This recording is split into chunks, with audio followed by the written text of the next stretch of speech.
Hi guys, welcome to let's learn biology. मैं सुमन भारती और मैं आप लोगों के साथ डिस्कस कर रही हूँ एनसीईआरटी की बायोलॉजी की 11th क्लास की सेकंड चैप्टर, जो कि है हमारा बायोलॉजिकल क्लासिफिकेशन। ठीक है, उसके 4 क्लासेस मैंने लिए हैं। कल की क्लास में किसी टेक्निकल इशू के कारण मुझे क्लास बीच में ही ऑफ करना पड़ गया था, उसके लिए सॉरी। और हम लोग कल की क्लास में पढ़ रहे थे किंगडम फंगी। तो किंगडम फंगी के रिप्रोडक्शन के बारे में हम लोग देख रहे थे कि किंगडम फंगी में रिप्रोडक्शन कैसे होता है। ठीक है, तो चैप्टर को स्टार्ट करने से पहले चैनल को सब्सक्राइब करें, लाइक करें और इसे शेयर करते रहें और एनर्जी बना के रखें। ओके, तो चलिए हम लोग स्टार्ट करते हैं। हम लोग देख रहे थे reproduction. Reproduction in fungi can take place by vegetative means, fragmentation, fission and budding। ठीक है, फंगी में जो है हमारा रिप्रोडक्शन वो फ्रेगमेंटेशन, फ्यूजन या बडिंग के थ्रू संभव हो पाता है। फ्रेगमेंटेशन मीन्स टूटकर एक बॉडी जो है फंगल ये फंगी की जो बॉडी है वो बहुत सारे पार्ट्स में फ्रैगमेंट हो जाएगी, टूट जाएगी और वो हर एक पार्ट अलग अलग फंगी में मेच्योर हो जाएगा, डेवलप हो जाएगा। ठीक है, through the fission. Fission means एक बॉडी पार्ट्स 2 पार्ट्स में डिवाइड हो जाएंगे और वो दोनों पार्ट्स अलग अलग फंगी का निर्माण करेंगे। तीसरा है हमारा बडिंग। बडिंग जो है वो एक फंगल बॉडी पार्ट्स में के बहुत ही छोटे से पार्ट जो हैं वो डिटैच हो जाएंगे। वो मीन्स कि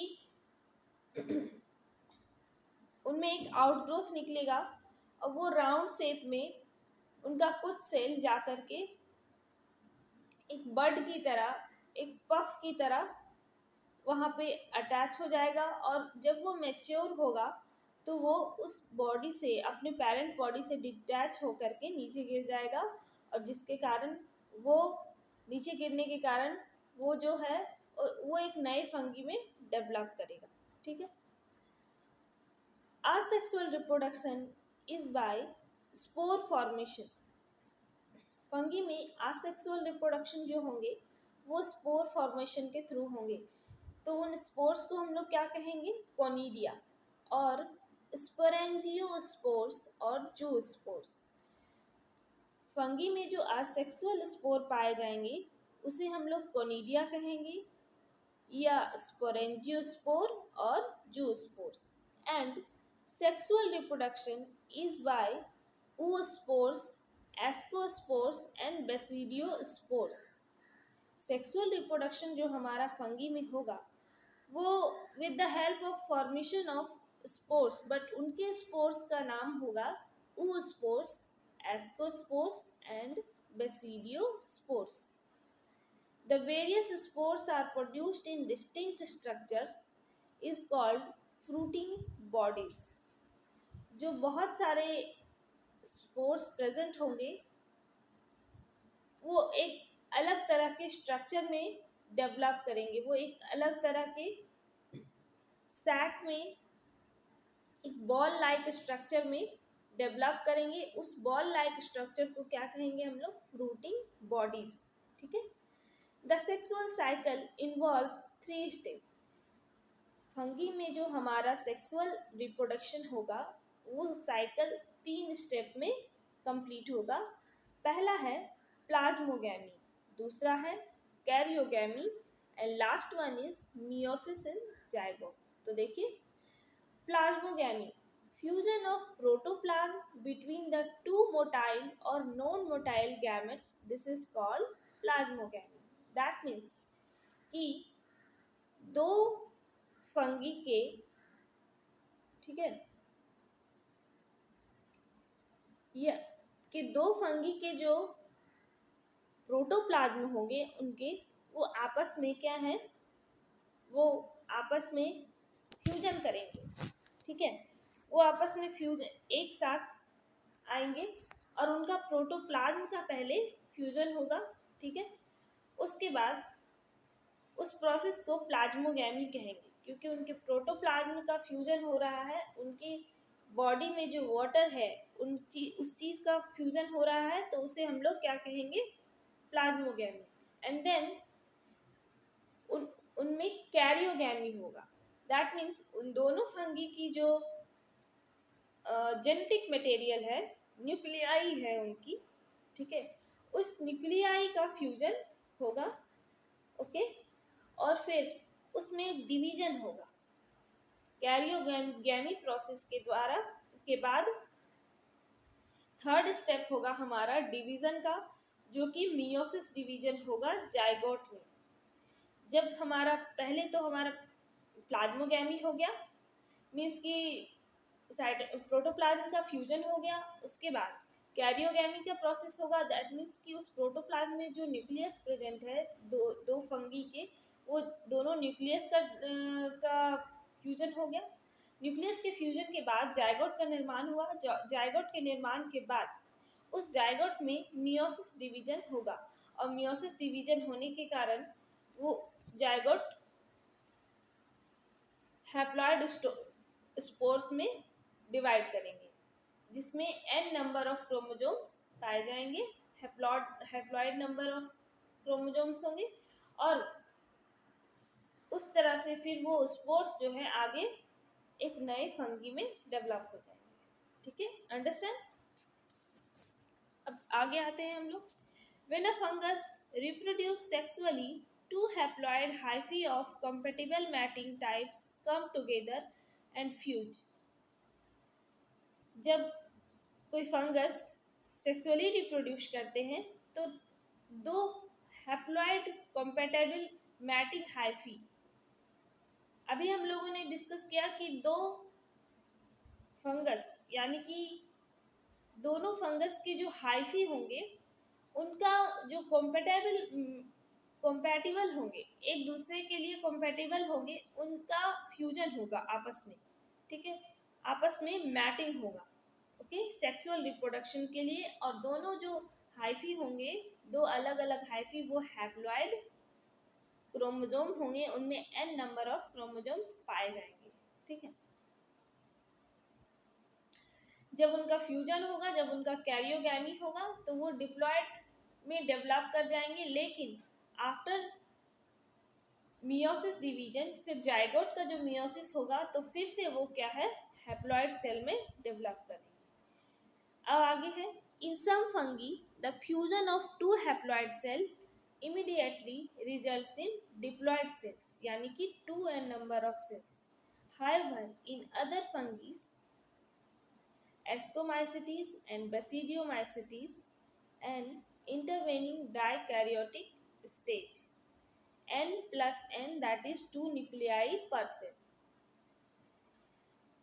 क्या होता है कि कुछ फंगी में देखा जाता है कि जब दो हाइफी एक दूसरे से मैटिंग करते हैं तो इमीडिएटली उनमें डिप्लॉयड सेल का निर्माण होता है, यानी कि 2n नंबर ऑफ सेल्स हो जाते हैं।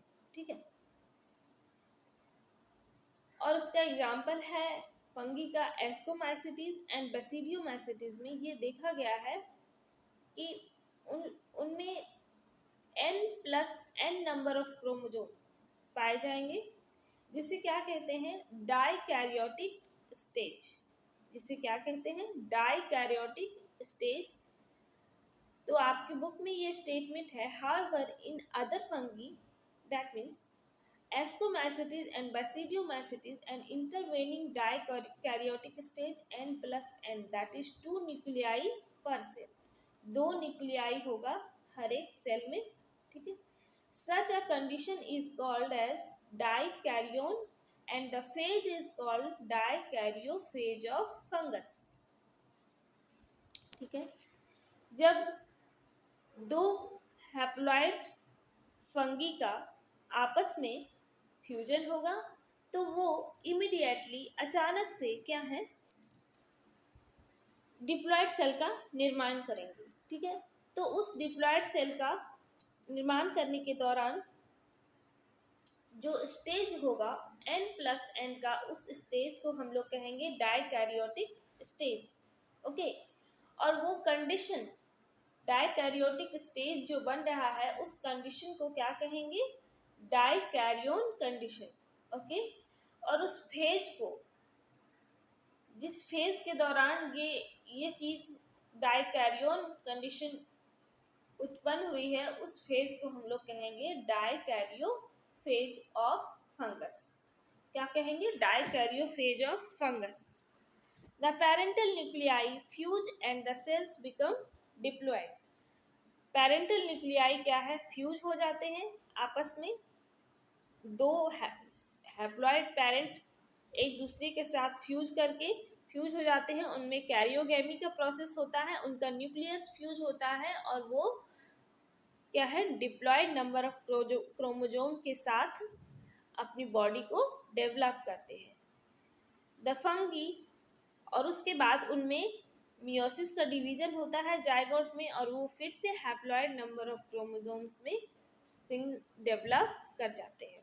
ठीक है, the fungi form fruiting body in which reduction division occurs leading to formation of haploid spores। अभी हम लोगों ने बताया कि जब डाइकैरियोफेज ऑफ फंगस में क्या होता है कि इमीडिएटली जो है 2n नंबर ऑफ क्रोमोजोम के साथ एक बॉडी का डेवलपमेंट होता है। उसके बाद वो जो बॉडी डेवलप करती है उसे कहते हैं फ्रूटिंग बॉडीज।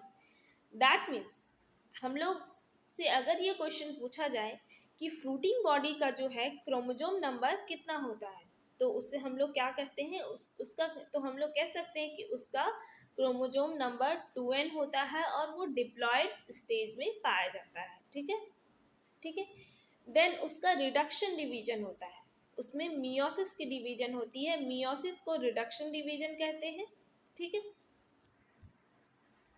मियोसिस होने के बाद उसमें क्या है, वो उनके जो स्पोर्स हैं वो हैप्लॉइड नंबर ऑफ सेल्स में डिवाइड कर जाते हैं। दैट मीन्स कि एक जाइगोट का जो है वो रिडक्शन 2 सेल्स में होगा, फिर वो उन दोनों सेल्स का रिडक्शन 2 सेल्स में होगा, यानी कि वो 4 सेल्स का निर्माण करेंगे, फिर 4 से वो 16 से फिर आगे वैसे ही 1 सेल्स 2 सेल्स का निर्माण करते जाएंगे। ठीक है, और जितने भी स्पोर्स होंगे वो हैप्लॉइड नंबर ऑफ स्पोर्स पाए जाएंगे। अब देखिए, the morphology of mycelium, mode of spore formation and fruiting body form the basis for the division of kingdom into various classes. अभी हम लोगों ने माइसीलियम के बारे में पढ़ा, स्पोर फॉर्मेशन के बारे में पढ़ा और फ्रूटिंग बॉडीज के बारे में पढ़ा। तो ये जो 3 बेसिक कैरेक्टर्स हैं, इन बेसिक कैरेक्टर्स के आधार पे किंगडम को 4 अदर क्लासेस में, वेरियस क्लासेस में बांटा गया है। ठीक है,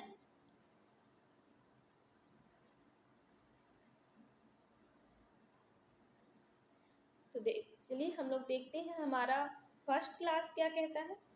फर्स्ट क्लास है हमारा फाइकोमाइसिटीज। ठीक है, फाइकोमाइसिटीज क्या होता है, members of Phycomycetes are found in aquatic habitat and on decaying wood in moist and damp places or as obligate parasites on plants। हमारा जो फाइकोमाइसिटीज का जो मेंबर होता है वो एक्वेटिक रीजन में पाए जाते हैं। डिकेइंग वुड, वैसे पेड़ आप लोगों ने जो देखे हो, जो मर चुके हो, जो गिर चुके हैं पेड़, उन सब पेड़ में क्या है, या डिकेइंग वुड में जो फर्नीचर सड़ चुके हैं उन सभी में मॉइस्ट प्लेसेस में क्या है, फाइकोमाइसिटीज हमारे पाए जाएंगे। उनका हैबिटेट जो है एक्वेटिक होगा, वो डैम्प प्लेसेस और as obligate parasites on plant. वो damp means moist and damp places में पाए जाएंगे, और वो ऑब्लिगेट पैरासाइट्स भी होंगे प्लांट्स में जो है वो पैरासाइट्स का के रूप में रहते हैं। ठीक है। The mycelium is aseptate and coenocytic. उनका जो माइसेलियम है उसका उसका कैरेक्टरिस्टिक्स होगा कि वो असेप्टेट होंगे एंड कोइनोसाइटिक होंगे। ठीक है। Asexual reproduction takes place by zoospores formation। जो उनका जूस्पोर्स क्या होगा, मोटाइल होगा, वो एक जगह से दूसरे जगह मूव कर पाएंगे। और बाय अ प्लानोस्पोर जो कि नॉन मोटाइल होगा। उनमें दो तरह के स्पोर का फॉर्मेशन होगा असेक्सुअल रिप्रोडक्शन के दौरान, जूस्पोर्स एंड अप्लानोस्पोर्स। जूस्पोर्स हमारा क्या होगा, मोटाइल होगा, और अप्लानोस्पोर्स क्या है, नॉन मोटाइल होगा। ठीक है। These spores are endogenously produced in sporangium. ये स्पोर्स जो है इंडोजेनियसली प्रोड्यूस्ड होगा स्पोरेंजियम में। स्पोरेंजियम एक स्ट्रक्चर है, उस स्ट्रक्चर में स्पोर का फॉर्मेशन होगा। Zygospores are formed by the fusion of two gametes. These gametes are similar in morphology, so called isogamous, or dissimilar, then is called anisogamous or oogamous. Okay. Some common example are mucor, rhizopus, the bread mold mentioned earlier, and albugo. It is the parasitic fungi on mustard. देखिए, zygospores जो हमारा है वो to gamete के formation से develop होगा। तो ये जो जाइगोस्पोर है हमारा, उनका गैमेट्स अगर सिमिलर इन मॉर्फोलॉजी होगा, दोनों गैमेट की मॉर्फोलॉजी अगर सिमिलर होगी, उनकी बनावट अगर सेम होगी, तो उसे हम लोग क्या कहेंगे, आइसोगैमस। और अगर वो डिसिमिलर होगी, उनकी मॉर्फोलॉजी अलग अलग होगी, तो उसे हम लोग कहेंगे एनाइसोगैमस और oogamous। Okay. Some common examples, कुछ एग्जाम्पल्स हैं हमारे फाइकोमाइसिटीज के। ठीक है। तो पहला एग्जाम्पल है हमारा राइजोपस, म्यूकर,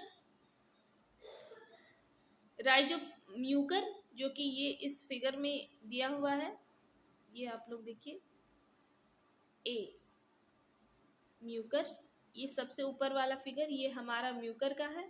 ठीक है। दूसरा एग्जाम्पल है हमारा राइजोपस। राइजोपस को ब्रेड मॉल्ट्स भी कहते हैं। ठीक है। ब्रेड फंगी भी कहते हैं। तीसरा एग्जाम्पल है हमारा एल्बुगो। ये पैरासाइटिक फंगी है ऑन मस्टर्ड। ये मस्टर्ड प्लांट्स में पैरासाइट की तरह रहते हैं। तो एल्बुगो इज द पैरासाइटिक फंगी। तो अगर हमारे क्वेश्चन में ये आता है कि what is the parasitic fungi, option में अगर दिया हुआ होता है म्यूकस, राइजोपस, एल्बुगो और कोई और एक अलग, तो आप लोग एल्बुगो को टिक करके आएंगे। ठीक है। राइजोपस क्या है, हमारा ब्रेड मॉल्ट्स है, वो ब्रेड में पाया जाता है, ब्रेड में ये फंगी डेवलप करता है। ठीक है। तो आज हमारा क्लास यहीं पे समाप्त होता है। नेक्स्ट क्लास में हम लोग एस्कोमाइसिटीज, बेसिडियोमाइसिटीज एंड ड्यूटेरोमाइसिटीज के बारे में पढ़ेंगे। ठीक है। तो अगर आप लोगों को ये क्लास अच्छा लगा हो, ये चैनल अच्छा लगता हो, तो प्लीज़ इसे शेयर करें, सब्सक्राइब करें, और इसे जितना हो सके आप लोग नोट करने की कोशिश करें और रिमेम्बर करने की कोशिश करें। ठीक है। इस क्लास को अगर आप लोग ध्यान से देखेंगे, ध्यान से सुनेंगे, तो आप लोगों को बहुत फ़ायदा होगा। ठीक है। तो चलिए।